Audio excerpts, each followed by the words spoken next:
Welcome to Let's Talk About It. Broadcasting live from North Nashville, Tennessee. North Nashville spans from Metro Center down to the border of Bicentennial Mall, including the neighborhoods of Bordeaux, Buena Vista, Parkwood Estates, Germantown, Haynes Manor, Jefferson Street, Fisk Park, Cumberland Gardens, Oak Valley, Enchanted Hill, and many others. It's perhaps best known for the 3 universities housed here, including Tennessee State University, Fisk University, and Meharry Medical College. North Nashville is also home to the Tennessee Titans practice facility. The Tennessee Titans will begin construction on an expansion project at St. Thomas Sports Park, which will almost double its current footprint in Nashville's Metro Center neighborhood. The plan includes 60,000 square feet in additions, including a new building situated along one of the practice fields, and major renovation of spaces within the existing 75,000 square foot building. Now live from North Nashville, Dr. William Head. Let's talk about it. Good afternoon, ladies and gentlemen, and welcome to another edition of Let's Talk About It on NorthNashvilleTV.com, the voice of the voiceless. Have a very somber situation this morning for me. We're taping this on a Tuesday. My brother-in-law, Brother Don Foster, made his transition this morning. Great guy, upstanding citizen, and one of the 8 brother-in-laws that I have who are just great men. I don't know how much luckier I could be to have all those gentlemen upon whom I can call at any point and get a response. Now that number is down to 7. Blessed be the will of God. That's all I can say on that one. Can you be a Christian without Christ? Quote from the Bible, where 2 or 3 gather in my name, remember that, my name, there am I with them. When 2 or 3 gather in my name, I'm there also. Russell Moore, a prominent evangelical leader, questions the current take on Christian principles by some of the leadership of the evangelical Christians. I quote, "The labeling of Jesus' message of kindness as a liberal agenda by some conservative Christians is a trend Mr. Moore views with apprehension. He points out how this labeling creates a divide within the community. Moore claims that this also leads to a questioning of the universality of Christian compassion. Further, it indicates a willingness to question and even challenge the literal words of Christ. You know, those red typed words in the Bible that are quotes directly from Jesus. These words are the bedrock of the Christian belief system. This willingness could very well be a sign of a larger, more systemic issue. He fears this issue threatens to redefine the identity of what it has historically meant to be a follower of Christ. All of this is talking about the willingness of the evangelical right to be very questioning of the Christian ethos. Again, the complex web of faith and politics is of particular concern to Moore. he says he has witnessed the intertwining of these realms, causing a divide among the faithful. If you're saying that Jesus' words, his philosophy, the baseline of Christianity is to be questioned because it does not fit this particular time in this world, sounds like you're just canceling Christianity totally because you're taking Christ out of the equation. So if you're following somebody who is questioning the basic principles of Christianity, is Christ in there somewhere? If it's not, don't you believe it? The labeling of Jesus' message of kindness as a liberal agenda by some conservative Christians is a trend that Mr. Moore views dimly. The dangers of prioritizing political figures over spiritual teachings are a key concern for Moore. He cautions that the misplacement of faith represents a deviation from the central teachings of Christianity. So we're going away from Christ and going to some guy who's a politician who now becomes the Savior. My Savior's been around a long time. His witness by millions and billions of people over a 2,000-year period sanctions what we believe in. So where do you find Christ in this? Be careful where you step. You may step in what they're shoveling. With growing concern, Moore notes a shift in attitude among some Christians toward intolerance and judgment. My favorite line in the entire Bible is, "Judge not that ye be not judged." Moore reflects on the centuries-old tradition of Christians living by guiding principles of love and forgiveness as instructed by Jesus. He recognizes these virtues as historically directing the moral compass of believers. Moore claims that these influence how they interact with the world and each other. When you take Christ out of Christianity, what do you have left? If you just want to use the spelling, what do you have if you do not have Christ in the word Christianity? Very simple approach. As we approach the Christmas season, keep Christ as the reason for the season. Without him, it has no meaning. Spell Christmas, then take Christ out. What you got? Not much, not anything. Jesus is the reason for the season. We celebrate, we buy expensive gifts for our loved ones, our friends, and sometimes we forget that this whole thing is about Jesus. The nativity, the birth of the Lord and Savior's Son. Well, let me get off my soapbox before the director over here has a hissy fit and beats me up, taking up too much time. This morning, and you will be seeing this Thursday afternoon. I'll argue about that. Jackie, how are you this morning? Very well, thank you.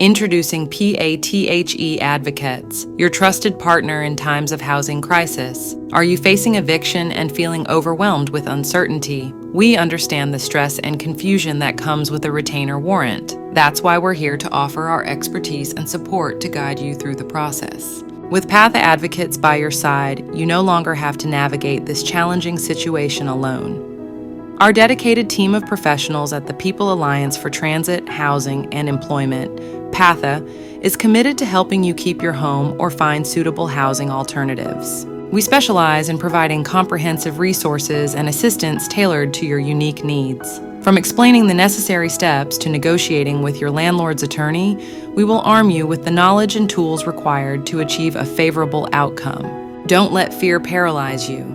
Together, we can empower you with the confidence and understanding necessary to face this difficult situation head-on. Join countless individuals who have successfully overcome eviction challenges with our support. Reach out to PATHA Advocates today and take control of your housing future.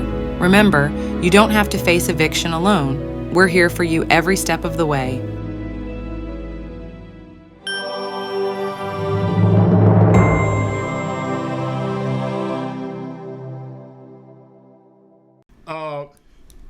You are, I won't ask your position, but you are part of the People's Alliance on Transit, Housing, and Employment. Yes. Tell me and the audience what that represents. I am the present director of PATH, and we are very much a grassroots, on the ground organization that looks at the intersection of housing, affordable, transit, and equitable employment, and who is being adversely impacted by not being able to secure those three very vital things that a family needs to pretty much thrive. You need a roof over your head that you can sustain yourself in, that's affordable. You either need public transit or a good working car, and you need a job in Nashville's new economy that can economically sustain you here in this city. Well, one of the I don't want to be too critical, but one of the terrible things that has come out of all of this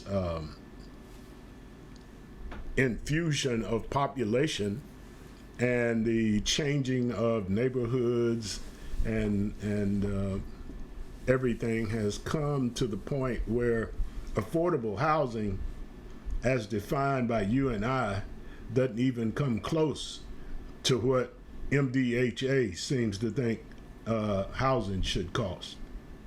No, affordable housing in Nashville now, like most pro-growth cities, is very difficult to secure. I work with tenants every day, every week. I'm in housing court 3, sometimes 4 times a week, and we easily see upwards and beyond 200 persons going through housing court trying to remain stabilized with their housing, and it's getting increasingly difficult. And one of my greatest concerns is the level of corporate landlords that have possession of most of the rental property here in the city. And there doesn't seem to be enough of any kind of mechanism to keep it from forever rising.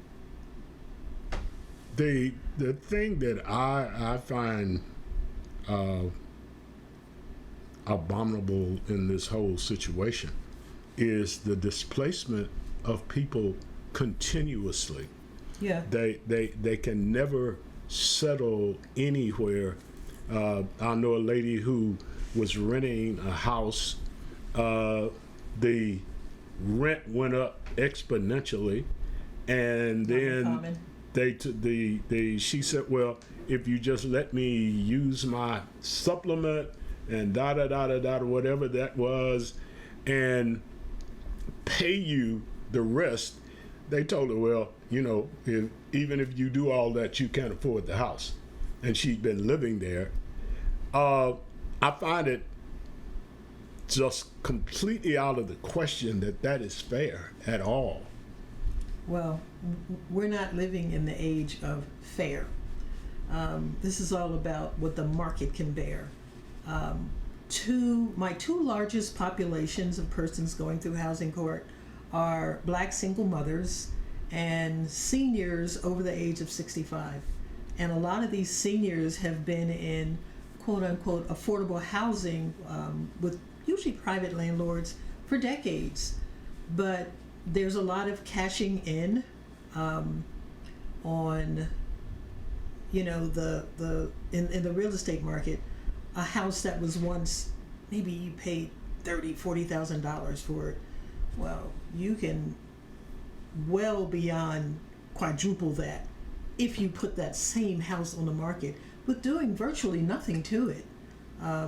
It just adds, the value is just based on the present market that exists right now. So because of that, because a lot of private landlords don't want to do Section 8 housing, it's easier to sell the property and wish the tenant well, and that's Walk where, off with whatever profits they have. and that's where we often have to step in to try to help reposition and stabilize tenants who are about to be evicted. Well, the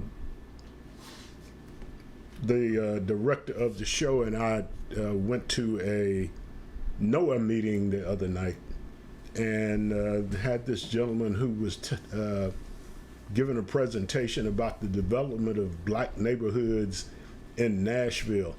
And it was just abominable how black property owners were systematically pushed out of their property.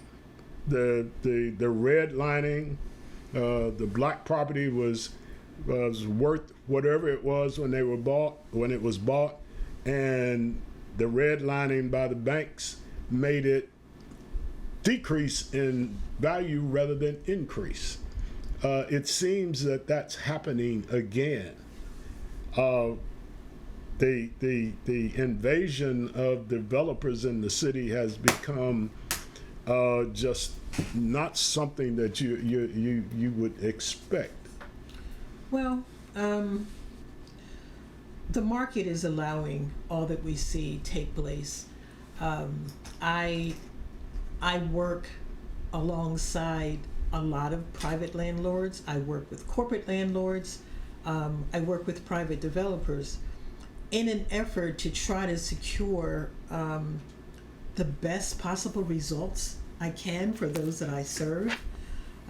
It doesn't help me, even though I may not agree with a lot of your practices, it doesn't help me to always paint those that so often we want to paint as bad guys.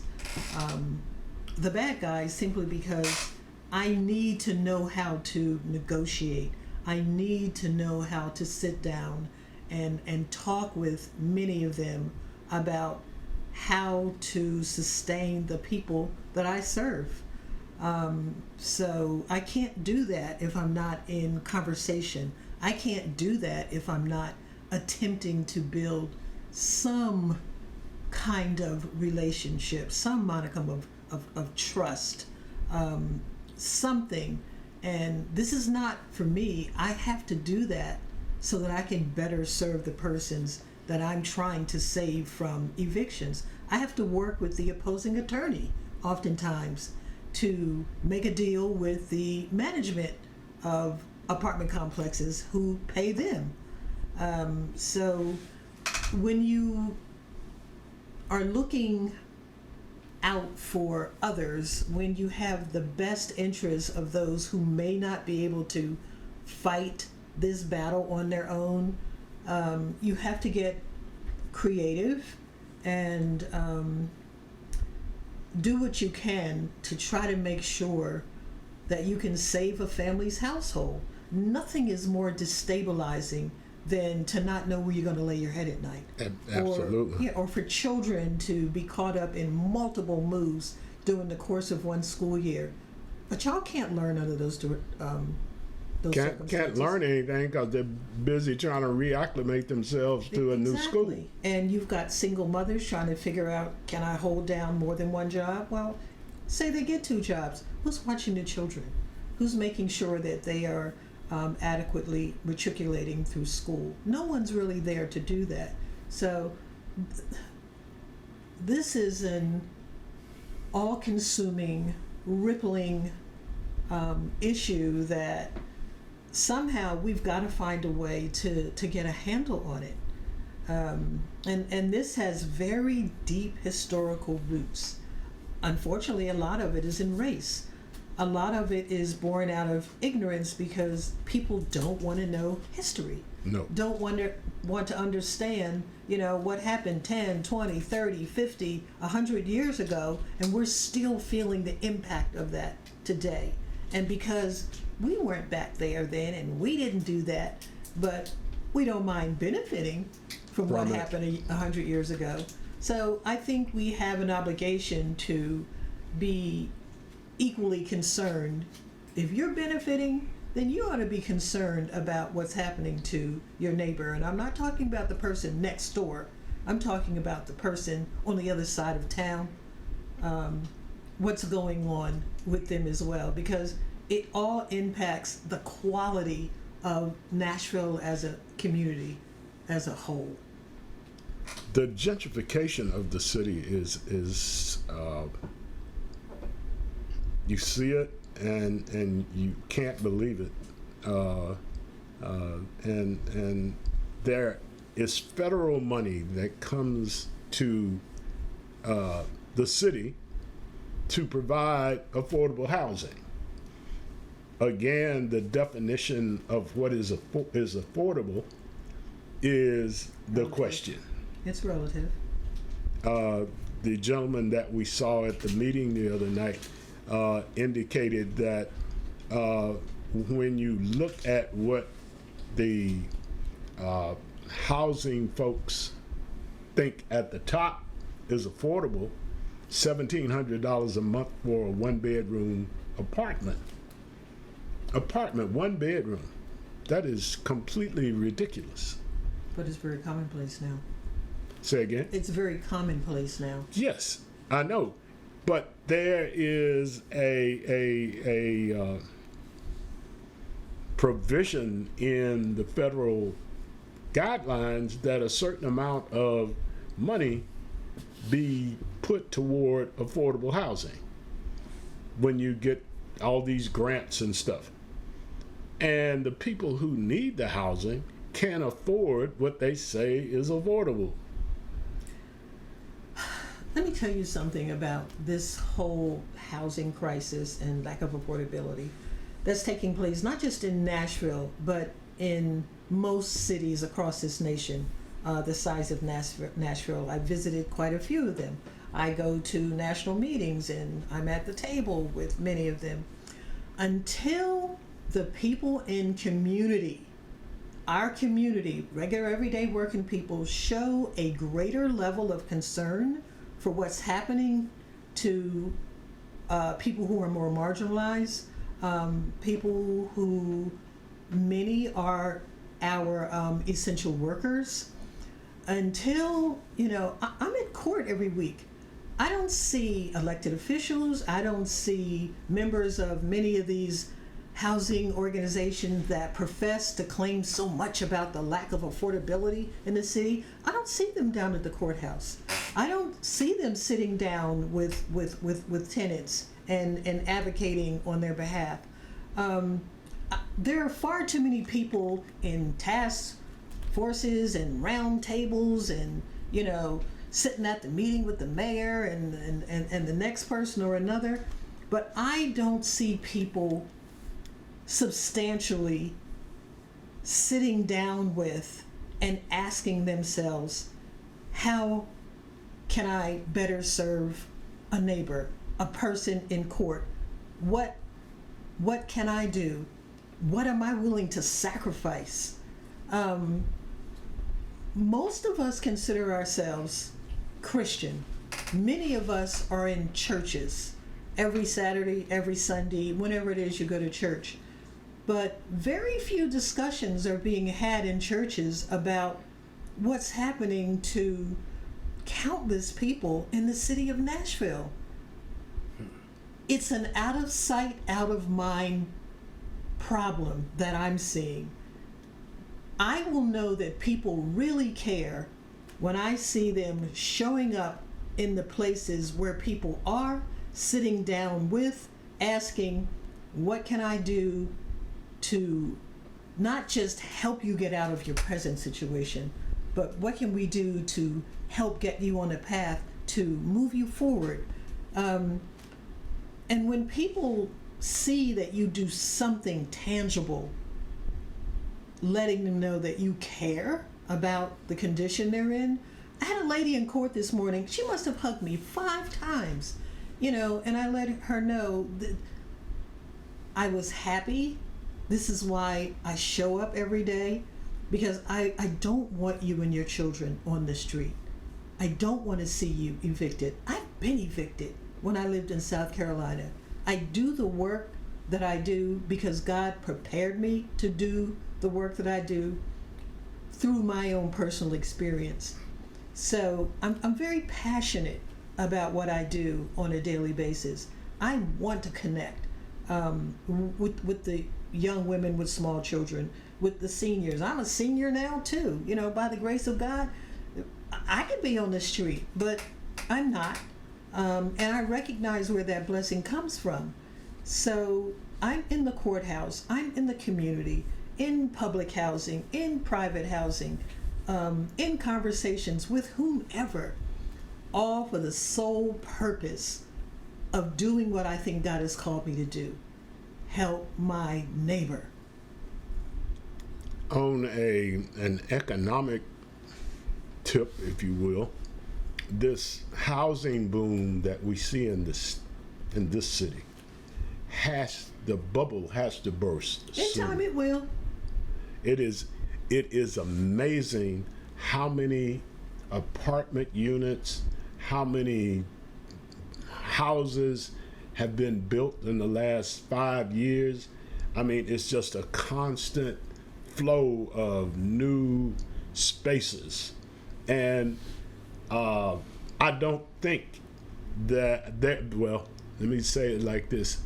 I have read where when the housing market, when the bubble bursts, then this thing is going to be very, very difficult to control, or the people on the lower part of the totem pole will then become important, because these folks are going to want people in these apartments to pay the note on the building. So are we headed toward the bursting of the bubble? I don't know. I do know all bubbles burst. Where we are in that timeline, I don't know. But all bubbles burst. And there will be extraordinary economic pain and fallout. But we bring a lot of this on ourselves. Absolutely. Simply by not operating in a manner that what I would call Christian or Christ-like, not really caring about a person that is not necessarily in your orbit, a person that a person whose path you would ever cross. We live very selfishly nowadays. Our culture as a whole is far too engaged in self-consumption, selfishness, just self-gratification, and it doesn't allow much space for us to care about others when we're so consumed with self. So there's no good end to that either. Whether people want to face that or not, there is no good end. And when that bubble burst, I don't know what things are going to look The like. weeping and gnashing of teeth. It's not going to be good. Many people will never recover. Some people will lose their lives. Some people will take their lives. But it's going to be a day of reckoning for many of us when the bubbles, which always burst. So, my thoughts are, do what we can do today to care just a little bit more about others, and that caring should never be based on what you think someone else can do for you, but because you've been blessed with the opportunity to do something. Should be reason enough to do something, but that's not the climate in which we exist now, unfortunately. And down the road, there will be a price to pay for that. Well, when you talk of people helping people, it is a Christian principle. It is. And as I said at the beginning, there is a lean toward leaving Christ out of the conversation. Yeah. The other leaning is to try to hide the historical significance of gentrification, bad policing, the stealing of a country, the stealing of. There's so much. If the great thing about it is that it's available to everybody we know on that thing you carry around in your pocket called a cell phone. But as you said before we started, people don't want to know history. No, they don't. People are trying to erase history. Well, when you have I think he went to Harvard, when you have a Harvard-trained gentleman who is a self-proclaimed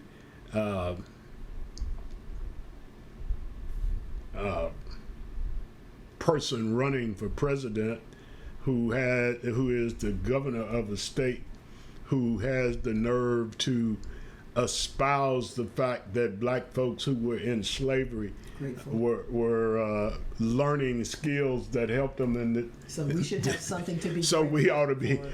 be real happy that we were idiocy. Well, you know the old saying, if you tell a lie long enough, you too will believe the lie. Well, when he was questioned about it, he said, well, that was what a black historian told me.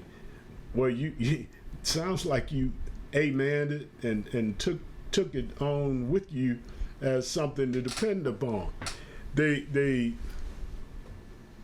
thing that is odd, that Europeans seem to find themselves always attacking people, and then they wonder, well, why did you do that? I didn't do anything to you. The Palestinians, people of color, are attacked and pushed 700,000 people out into the Palestinian wilderness. And everybody wonders, well, why did they hate the Israelis? If someone pushed you out of your home and dispossessed you, how would you feel? And in this country, we talk about the plight of the Native American, who was almost completely pushed to extermination. You talk about the indigenous people in Australia and New Guinea and Tasmania, who were completely wiped out. So this is not a new thing. This is something that has been prevailing for years.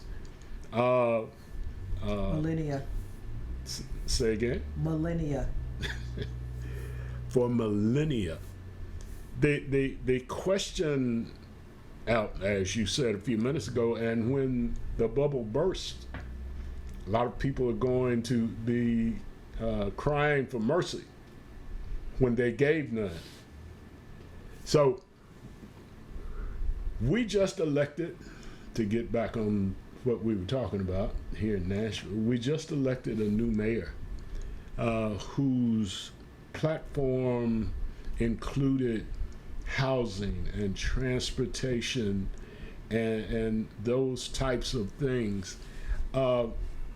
Have you seen any movement out of his administration yet to start to address anything in those areas?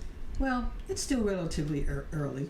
I will give the mayor that. I was at an opening where the mayor was present and spoke. I partnered with Affordable Housing Resources. They've probably built more homes and enabled more Black residents of Nashville to become homeowners than any other organization in the city over the past 30 plus years. So we had a ribbon cutting for a new home in Madison, and the majority of that new nice community is our Black folk, which is really nice to see. And the mayor came and he spoke. He had someone from his housing division speak, Angie Hubbard. One of the council persons, Berkeley Allen, spoke. And right now, I'm giving the mayor the benefit of the doubt. Freddie doesn't come from, an old family of means. He comes from a working class family. I've known Mayor O'Connell, pardon me for just calling him Freddie, but he was just Freddie to me for years. But, I was in and out of meetings and worked closely with him for years. And so when I get a chance to come before him, should the opportunity present itself, it will be about housing, because that is the most important thing to me. Transit is important for people who need affordable housing, because oftentimes there's difficulty in affording both, a roof over one's head and a reliable car to drive. So it's good that we have as much affordable housing along transit corridors as possible. And we do really need to beef up our transit corridors around the clock, not just first and second shift, but we need third shift as well. So I will work with Freddie and Mayor O'Connell, and I will give him the benefit of the doubt, and I hope that he means what he says concerning housing, affordable housing being a top priority, because I'm really tired of us talking about a housing crisis. We've been talking about housing crisis for 10 years since I've been here. I moved here about 17 years ago. But we talk and we kicked it down the can down the road to the next administration, and then we talk some more, and we have task force and round tables and all kind of getting togethers and organizations that organizational methods of kicking the can down the road. It's just a mess. I want people's lives touched. I want to see things change for the better for them. I want to see them on a path toward progression. I want to see opportunities being presented to them so they too can enjoy this city as it grows and flourishes. I want them to grow and flourish too. Well, over that 10-year period, you have had, this is your fourth mayor, and every administration, we've had one mayor two mayors to complete a administrative period, and then the others were dismissed or otherwise. Things happened. Yes.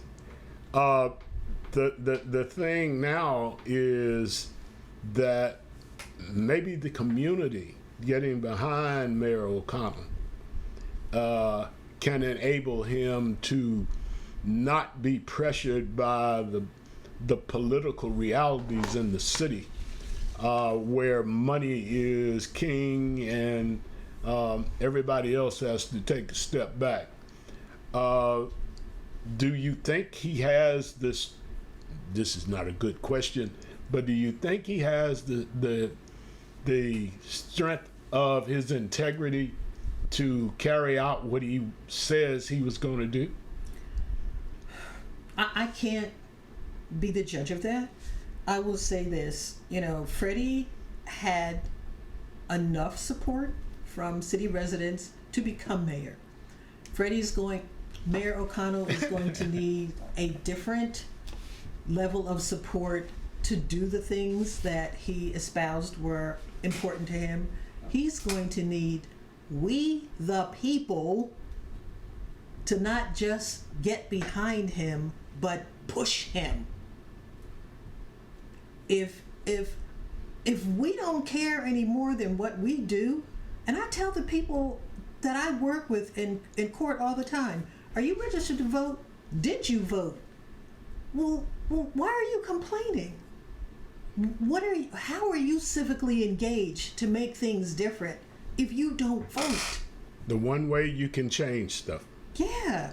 So we're going to have to get behind our new mayor and push him in the right direction, because if enough persons that vote show up, and I don't mean, the usual suspects, the organizations, that pop up and get a space around his table. I'm talking about regular folk. I'm talking about the folk that I see in the courthouse every week. 200 the folks plus. who are in the crosshairs of all this. Yes.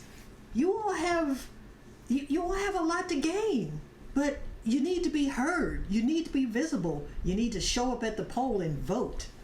Those are the people the new mayor is going to have to see coming to the forefront.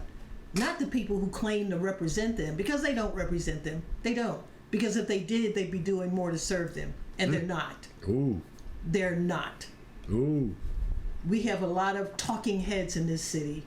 Yes, ma'am. And you would think that they're Preach that afraid sermon. to roll up their sleeves and do hard work. Because if we're going to get affordable housing at the level that we need in this city, it's going to take rolling up these sleeves and doing hard work. I would agree with you. It would be no easy undertaking. There's no easy answer. No. I have entered into working with NOAA, which I will not criticize, but I will simply say they don't know the community like they should, especially in the one task force that I'm part of. They need to find out what the city, the people that they want to represent need. To sit back and say, well, we need to do this without consulting the people that you're supposed to be helping is the blind leading the blind. Yeah. Go Well, right ahead. I once belonged to NOAA. As a matter of fact, I helped organize at Capitol Hill Church the first coming out of NOAA. And they do some good work, but I left NOAA because they don't do the work that I deem most important. Organizing people, power, and money. The source of what I do is heavenward. That is what I depend on to be successful in all my endeavors. That is what I depend on to secure the resources that I need for the persons that I serve, to get them moved, to appeal to the management in their apartment complex or their private landlord, to speak to the opposing attorney and let them know, I need more time. Can you get me more time? All of that is secured through the power of prayer. For me, that's just me. And it works for me and the people that I'm serving. So, people have different places where they go for their power. That's where I go for mine. And if things are going to change significantly, which they need to do, then that's where I'm going to have to continue to go for wisdom, knowledge, understanding, and The the strength and that I perseverance to yeah, fight because I'm through an it. old girl. So, I think the Lord has a sense of humor, and He likes to use old folk to do his bidding. And I don't mind being one of those old folk that steps up and is used to be of service. With as large a following as Noah has, if each organization made a contribution to the efforts to get things done, can't do everything at one time, but you can put a lot into a focused situation and get things to move. I think we scatter what we're doing too much because everybody wants to do something different. Find out what is the problem. Don't fight 90 different candles when the fire is right here. The fire, not a candle. So it's a matter of focusing, finding primary efforts to get things done and getting it done. That's just me. I'm an old football coach. That's the way you play football. You focus on what you've got to do. All these other things going on around you make no difference whatsoever. If you had one thing that you would like to leave our listeners with, what would it be? The first thing that I would like for people to do is recognize the problem, see it up close and personal firsthand. I would love for persons to come down to the courthouse, especially after the first of the month, the 5th, after the 5th, come down to courtroom 1A or 1B. Look at how many people are in the halls. Look at how many single mothers and elderly people are in the halls facing eviction. See if there's a place where you can serve, where you can help advocate for those who desperately need it.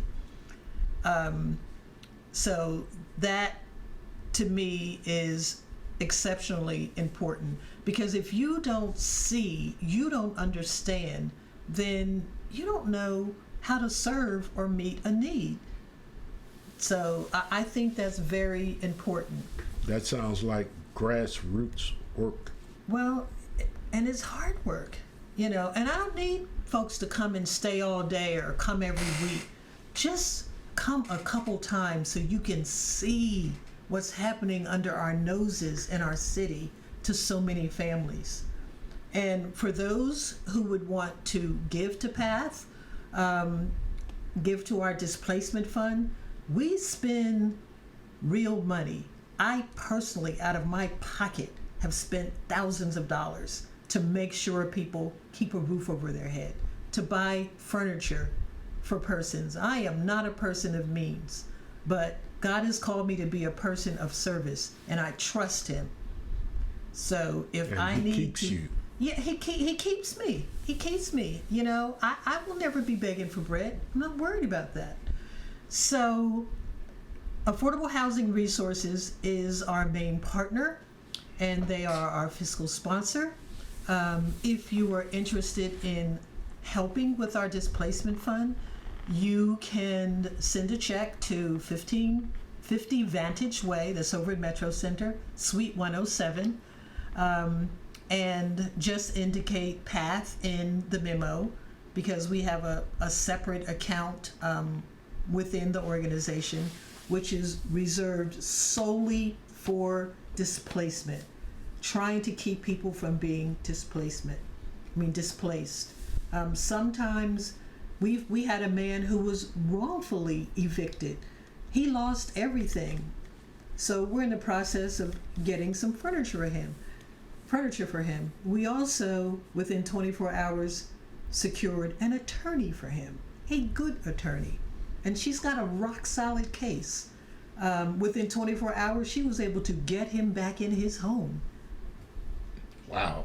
get his keys back, because it was an illegitimate, it was a wrong eviction. So How does I'm starting the interview over again.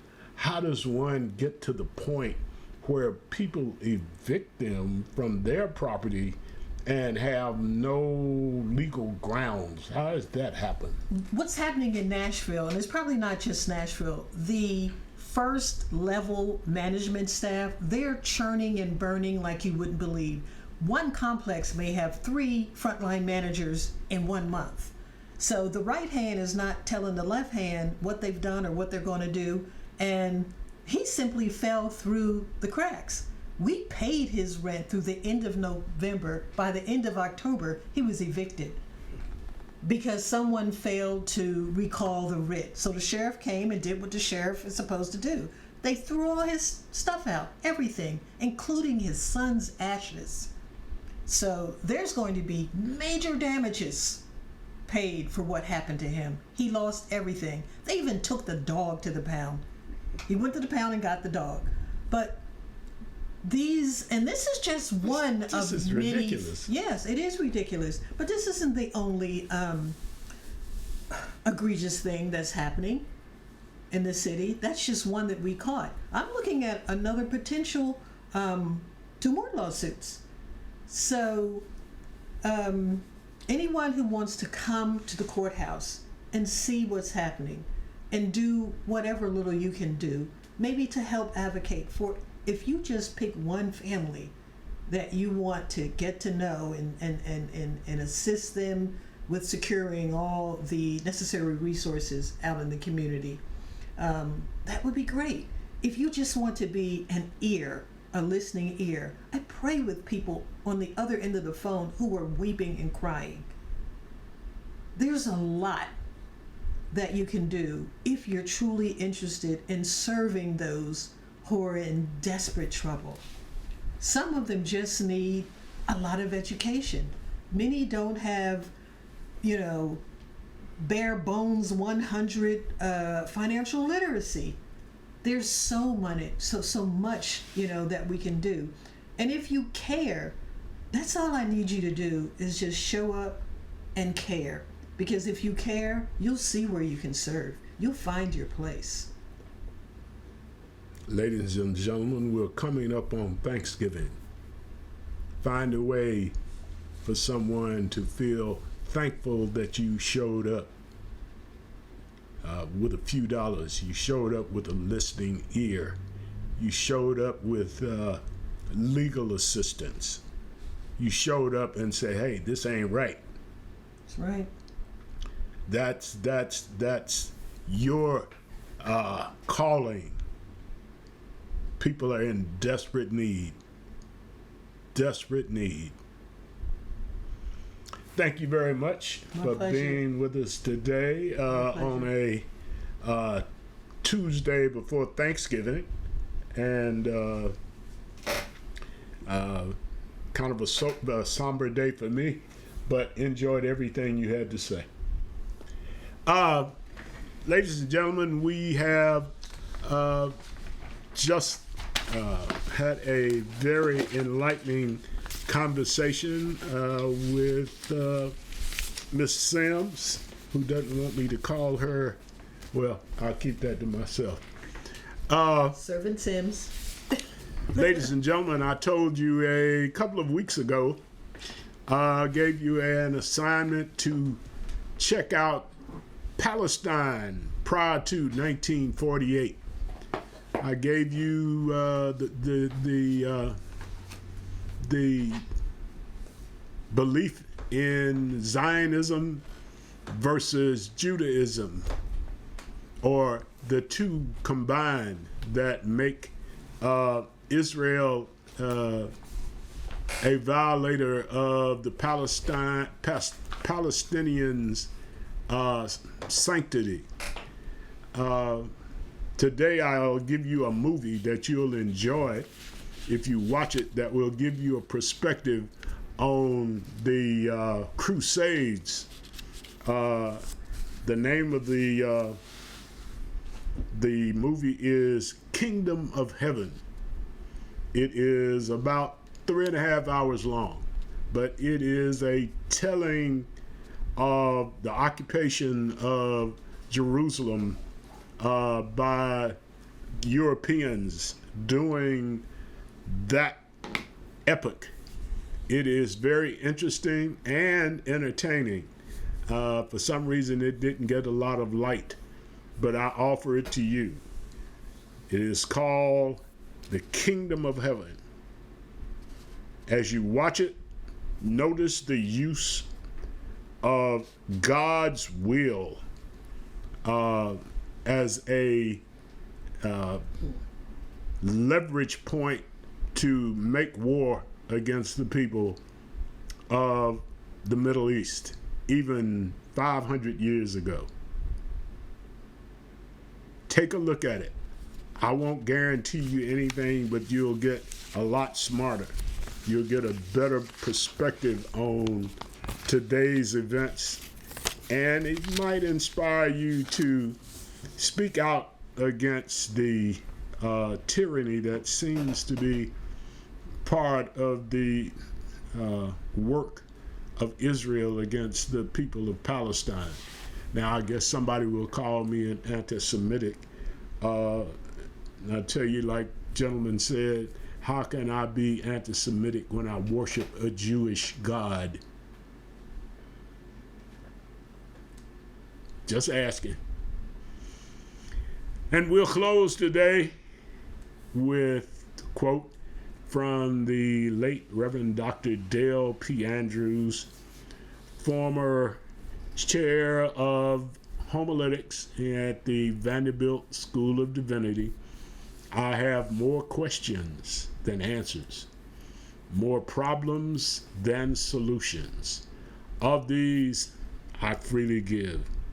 But I will bring you back to the reality that all of this is God's, and that you need to simply keep the faith.